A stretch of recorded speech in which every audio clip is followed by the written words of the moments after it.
What's up, everybody? It's Devontae, and today is Christmas 2023. What turning 25 has taught me, I'll try not to make it like a list like a lot of people do. They'll turn it into like top 10 things or whatever the fuck.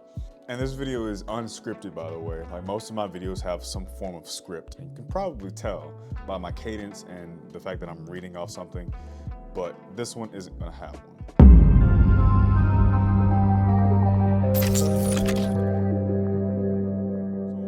One of the first things that I've seen to be true over and over again in the first 5 years of being a 20-something is that there's no magic lesson.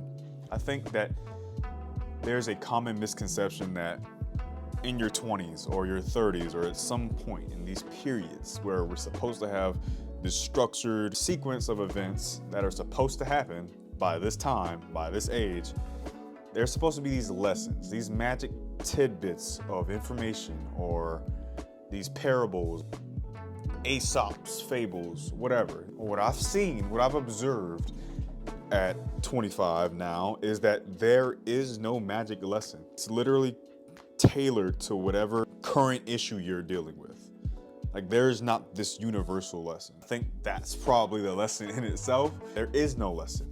We're all just going day by day, figuring it out, one thing at a time. The thing that you need to learn is totally catered to your situation, your outlook, your circumstances, and the tide of that specific moment. And it can change just like that.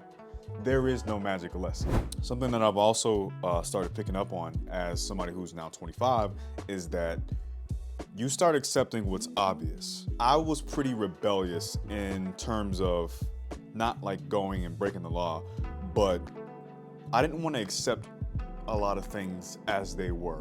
I just thought that there was a way to still change certain things and more idealistic instead of what it just is.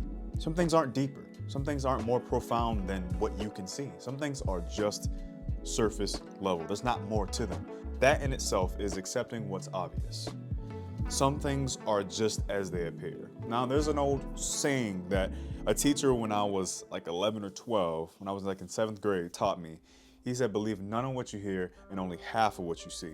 By 25, I can tell you that a lot of shit, I couldn't tell you the amount, is just as it seems. Yes, not everything needs looking into. I still struggle with this because I'm a person that likes to question things and I like to understand things if I can. But some things and some people just aren't meant to be understood. Another thing that I've learned is letting go of what's weighing you down.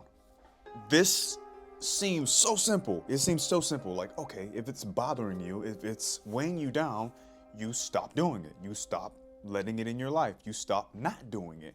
It's harder than it seems. It really isn't, but it's just that we're so stubborn, right? We're so stuck to our habits. We're so stuck to our behaviors. So this is one that I'm currently learning, but I'm seeing the benefits of actually letting go of things that I cannot control. And I focus on the controllables. I didn't really care for a particular class that I just took. What was weighing me down was not finishing that class because I had this thing where I was procrastinating because I didn't want to do it, but I knew that the sooner that I got done with it, it was out of the way. So it was kind of weighing on my mind to the point that I would sit in this chair and never get the work done. It was weighing me down. Being an adult is just doing the shit that you don't want to do. And when you don't, it weighs down more. When you can't have that little bit of discipline, it weighs down on you more. When you can't have that discipline to stop or start, things weigh down. So part of letting go is figuring out whether it's a green light or a red light. And that's what I've seen, is know when to use that green light or red light. There is no secret. Opportunity and being prepared for those opportunities mixed with a little bit of doing something over time and luck is why people end up in the situations that they end up in. My employer right now, I just so happened to stumble upon it. Had I not done a sequence of things before that, I would not be there right now.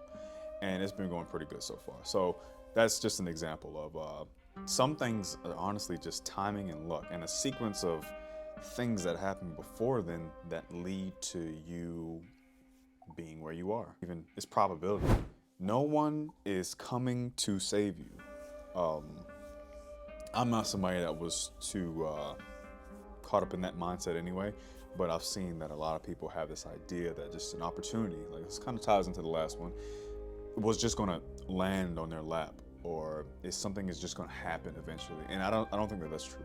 As somebody that's now 25, and like I said, I've been doing this adult thing for about 5 years. I don't think anybody's coming to save you. I don't think any opportunity is coming to you. You have to constantly show up to where opportunities land. And eventually, because of probability, you increase your chances. But if you don't go where the meteor showers happen, you won't see a shooting star. That's probably a bad representation. But the point of what I'm trying to say is, if you want to see a home run, you pretty much always have to go to a baseball game.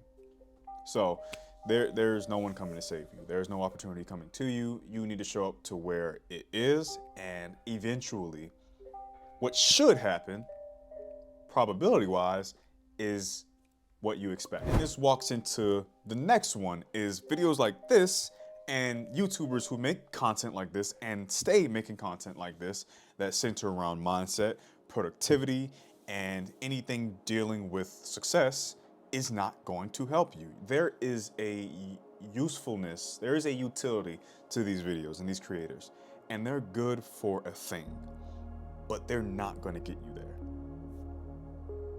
Shocker. They're not going to get you there. How do I know that? Could it partially be that I didn't implement everything to the T that they said? Maybe, but maybe my situation also didn't call for their specific tailored advice. These gurus can't really help you. They can give you lots of information, but there is a point where consuming this information is no longer serving you. It reaches a point of diminishing returns. You watching these videos, like even like this one, unless it's just for entertainment purposes and you just want to see what a 25-year-old was dealing with and was experiencing and observing, what I've learned is after watching so many of these videos, it sort of stops progress. Because you're looking for the secret, you're looking for a reason to start doing something, and these videos are not going to help you start. As a matter of fact, they might help you get the gas to start, but they will not give you the fuel you need to finish. Just put the videos down for a second. Like, allocate some time to consume this content, and if it gets you through the day, I'm not going to tell you to not do that. But what I am going to say is there is a point to where consuming this material, these videos, from my own experience, take everything I say with a grain of salt, from my own experience, can only do so much. And I have a great video on this, on starting doing anything if you up here somewhere, and the fact that maybe you just don't want to start. There's nothing that can make me start better than me just doing it. And it's oftentimes the me starting part, the me doing the work, is when I don't want to. That's the harsh truth. Walls need to be knocked down by you in order for you to receive help. There are things in place that may hinder us. There are things in place that may disregard us and not take us seriously because of how we look, how we speak, how we dress, how we smell, all these things. There's all these isms in the world, but there is no greater adversary than ourselves, is what I've seen. Building castles in our mind, dreams, limiting beliefs. There is no greater adversary than your own brain. That needs to be enemy number one. You need to be tackling and fighting and wrestling with self all the time. It's not them. It feels like it. Trust me, I know, because I can be a bit antisocial at times. But at 25, I'm recognizing that your biggest threat to your future and your dreams is you. You have to get yourself out of your own way every single day, every single hour, because that is what I've been dealing with since I was younger, but especially in these last 5 years being a 20-something, being an adult. I'm sure the next 5 years are going to show me that either these things are still true or maybe they change. But that's the beautiful thing about life, isn't it? Is we don't know what's going to happen next. I love you. Take care of yourselves, and I hope you share something with me too.